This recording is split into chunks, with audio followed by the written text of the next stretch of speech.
غنہ کرتے ہوئے، یعنی ہم نے ہلکا سے ناک میں آواز بھی چھپانی ہے میم کی اور غنہ بھی کرنا ہے ہلکا سا، اور اس کے ساتھ ہی ہم نے نرمی سے پڑھنا ہے، سختی سے نہیں پڑھنا، ٹھیک ہے؟ آپ نے یاد رکھنا ہے اخفا، میم ساکن کا اخفا کیسے پڑھنا ہے۔ میم ساکن کے بعد با آ جائے تو میم کو با کے ساتھ ملا کر اخفا کے ساتھ غنہ کرتے ہوئے نرمی سے پڑھا جائے گا۔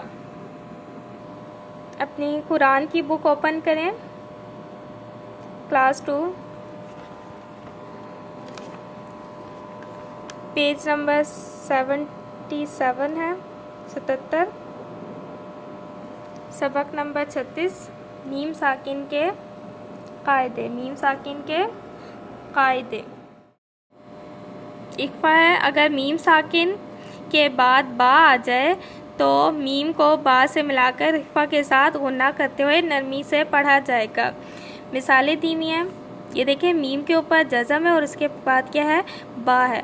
ہم نے کیا کرنا ہے، میم کو با سے ملانا ہے، ٹھیک ہے، اور اخفا کرنا ہے، غنہ کرنا ہے اور نرمی سے پڑھنا ہے۔ تو غور سے سنیں، یعظکم بہ، یعظکم بہ، یعظکم بہ۔ اب دیکھیں نرمی سے پڑھی نا، میں میم سختی سے نہیں پڑھی، آپ لوگوں نے بھی ایسے ہی پڑھنا ہے، یعظکم بہ، وتزکیہم بہا، وتزکیہم بہا، وتزکیہم بہا، ام بعید، ام بعید۔ میں ہونٹوں کو سختی سے نہیں ملا رہی، میں ہونٹوں کو نرمی سے ملا رہی ہوں، ٹھیک ہے۔ ام بعید، بعضهم ببعض، بعضهم ببعض، ایأمرکم بالکفر، ایأمرکم بالکفر، وکلبهم باسط، وکلبهم باسط، فاحکم بینہم، فاحکم بینہم، آتیتم بالمعروف، آتیتم بالمعروف، آتیتم بالمعروف۔ اسی طرح آپ نے یہ الفاظ کی دہرائی کرنی ہے تاکہ آپ کو اخفا، میم ساکن کا پہلا قاعدہ اخفا صحیح طریقے سے سمجھ آ جائے، ٹھیک ہے، اور یہ الفاظ روانی سے پڑھنے آ جائیں۔ اب ہے میم ساکن کا تیسرا اور آخری قاعدہ۔ میم ساکن کا تیسرا اور آخری قاعدہ اظہار ہے۔ کیا ہے؟ اظہار ہے۔ میم ساکن اور میم ساکن کا تیسرا اور آخری قاعدہ اظہار ہے۔ اظہار کا مطلب کیا ہے؟ ظاہر کرنا۔ کیا مطلب ہے اس کا؟ ظاہر کرنا۔ اظہار کا مطلب کیا ہے؟ ظاہر کرنا۔ نون ساکن والے اظہار میں تو ہم نے نون کی آواز کو ظاہر کی تھی، اب سمپل بات ہے، اب یہاں پہ ہم نے میم کی آواز کو ظاہر کر کے پڑھنا ہوگا، ٹھیک ہے۔ تو دیکھتے ہیں میم ساکن میں اظہار کو کیسے ہم نے پڑھنا ہے۔ اگر میم ساکن کے بعد، اگر میم ساکن کے بعد کوئی سا بھی حرف آ جائے، ٹھیک ہے، لیکن ما اور با نہ ہو، میم اور با نہ ہو، اس کے ان دونوں کے علاوہ کوئی سا بھی حرف آ جائے تو وہاں ہم اظہار کریں گے، ظاہر کریں گے میم کی آواز کو۔ اب اگر میم ساکن ہو اس کے بعد میم آ جائے تو وہ تو ادغام بن جائے گا، ٹھیک ہے۔ ابھی ہم نے یہی پڑھا نا، میم ساکن کے بعد میم آ جائے گا تو وہ ادغام بن جائے گا۔ اگر میم ساکن کے بعد با آ جائے تو وہ اخفا بن جائے گا، ہم نے یہ بھی پڑھا، میم ساکن کے بعد با آ جائے تو وہ اخفا بن جائے گا۔ اس لیے اگر میم اور با کے علاوہ کوئی اور حرف آ جائے، میم ساکن کے بعد میم کے اوپر جزم اور اس کے بعد میم اور با کے علاوہ کوئی اور حرف آ جائے تو وہاں ہم اظہار کریں گے، میم کی آواز کو ظاہر کر کے پڑھیں گے، لمبا بھی نہیں کریں گے، نرمی سے بھی نہیں پڑھیں گے، نہ ہی ہم غنہ کریں گے، بلکہ ہم میم کی آواز کو ظاہر کر کے پڑھیں گے۔ دیکھیں آپ کی بک میں لکھا ہوا ہے، اظہار: اگر میم ساکن کے بعد میم اور با کے علاوہ کوئی اور حرف آ جائے تو وہاں آواز کو ظاہر کر کے پڑھیں گے، آواز کو ظاہر کر کے پڑھیں گے۔ علیہم ولا الضالین۔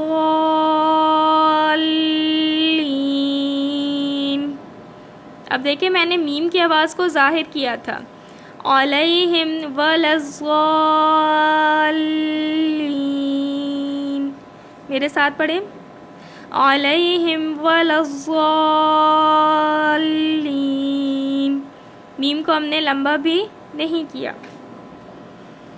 ہم فیہا، ہم فیہا، ہم فیہا، یہاں پہ بھی ہم نے میم کو ظاہر کر کے پڑھا ہے۔ الحمدللہ ہم نے میم ساکن کے قاعدے سیکھ لیے ہیں اور آپ لوگوں کو بھی یہ یاد ہو گئے ہوں گے۔ ان الفاظ کو آپ نے 3 سے 4 مرتبہ دہرا لینا ہے تاکہ آپ کو صحیح روانی کے ساتھ پڑھنا آ جائے اور ساتھ میں ان میں فرق بھی آپ کو واضح ہو جائے۔ اوکے، اب اگلا صفحہ اوپن کریں، پیج نمبر 78۔ مشق ہے سرگرمی نمبر 1، سورۃ الفیل پڑھیں۔ کون سی سورت ہے یہ؟ سورۃ الفیل ہے، اور دائرہ لگا کر میم ساکن کی حالتوں کی شناخت کریں۔ اب ہم نے کیا ڈھونڈنا ہے؟ اس میں میم ساکن ڈھونڈنا ہے۔ اب ہم نے ذہن میں رکھنا ہے میم ساکن کی تینوں حالتوں کو ذہن میں رکھنا ہے، اظہار کو، ادغام کو، اخفا کو، ان تینوں کو ہم نے ذہن میں رکھنا ہے، اور یہاں پہ جہاں کہیں بھی آئیں گے وہ والے الفاظ تو ہم نے وہاں پہ سرکل کر دینا ہے۔ غور سے سنیں، بسم اللہ الرحمن الرحیم، أَلَمْ تَرَ كَيْفَ فَعَلَ رَبُّكَ بِأَصْحَابِ الْفِيلِ۔ یہاں آ رہا ہے میم ساکن؟ جی ہاں، یہاں پہ یہ دیکھیں أَلَمْ تَرَ كَيْفَ، یہاں پہ میم کے اوپر جزم ہے اور اس کے بعد تار ہے، اور ہم نے پڑھا تھا میم کے اوپر جزم اور اس کے بعد ما اور با کے علاوہ کوئی اور حرف ہو تو وہ کیا بن جاتا ہے؟ اظہار بن جاتا ہے۔ یہاں پہ ہم نے سرکل کر دینا ہے۔ آگے ہے أَلَمْ يَجْعَلْ كَيْدَهُمْ فِي تَضْلِيلٍ، یہاں پہ جی یہ دیکھیں میم ساکن ہے اور آگے یا آ رہا ہے تو یہ اخفا والا لفظ بن گیا، میم ساکن کا اخفا۔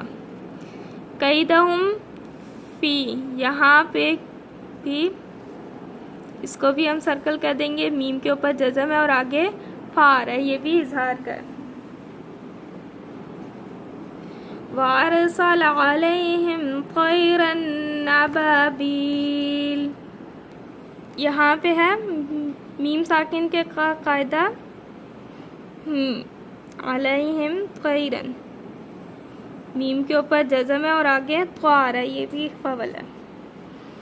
ترمیہم بحجارۃ من سجیل،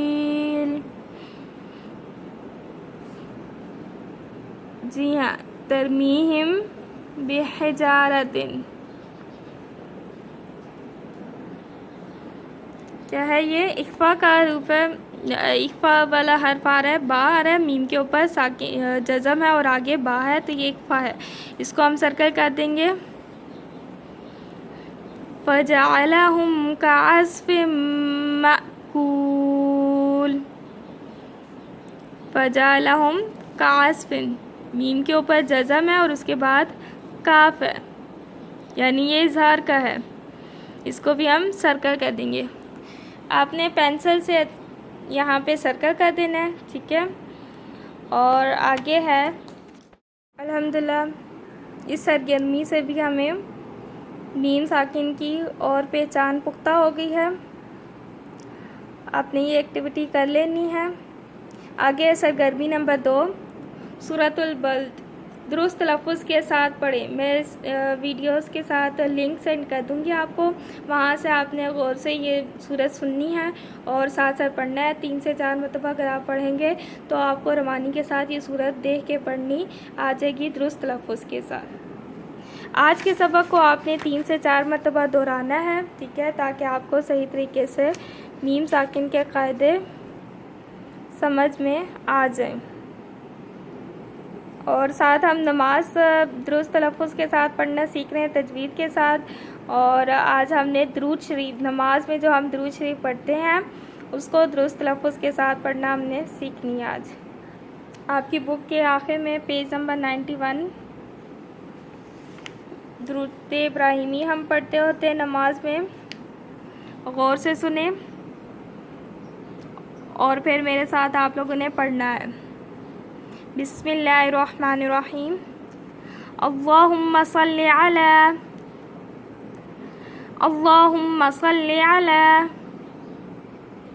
محمد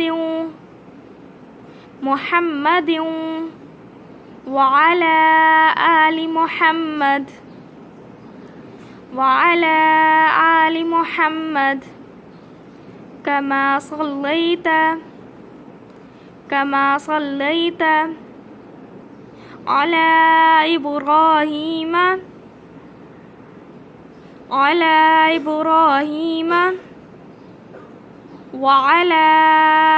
آل إبراهيم إنك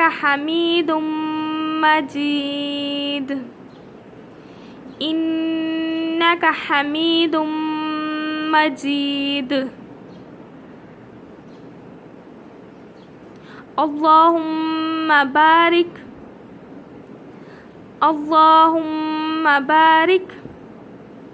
على محمد وعلى آل محمد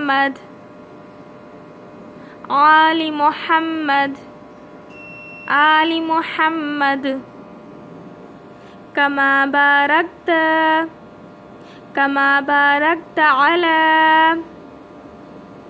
إبراهيم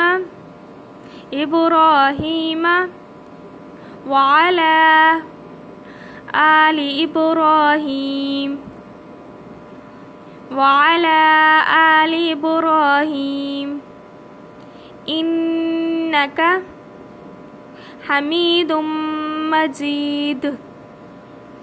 إنك حميد مجيد۔ غور سے سنیں۔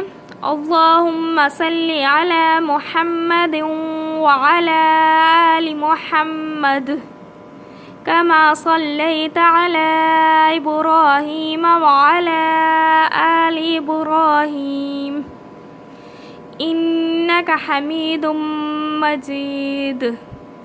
اللہم بارک علی محمد وعلی آل محمد كما باركت على إبراهيم وعلى آل إبراهيم إنك حميد مجيد۔ الحمدللہ میں درود ابراہیمی جو نماز ہے ہم درود شریف پڑھتے ہیں وہ صحیح درست تلفظ کے ساتھ پڑھنی آ گئی ہے۔ اس کو بھی آپ نے 3 سے 4 مرتبہ درست تلفظ کے ساتھ صحیح مخارج کے ساتھ پڑھنی ہے تاکہ یہ بھی آپ کو صحیح سے پڑھنی آ جائے۔ Okay now raise your hand for دعا۔ اے اللہ میری ٹیچرز کو اور میرے پیرنٹس کو ہمیشہ خوش رکھنا، اور جن مسلمانوں پر ظلم ہو رہا ہے ان کی مدد فرما، اور جو ان کی مدد کے لیے گئے ہیں ان کی حفاظت فرما، اور ہم سب کو کرونا وائرس سے محفوظ فرما، اور ہم سب کو معاف کر دیں، آمین۔ اللہ حافظ، فی امان اللہ۔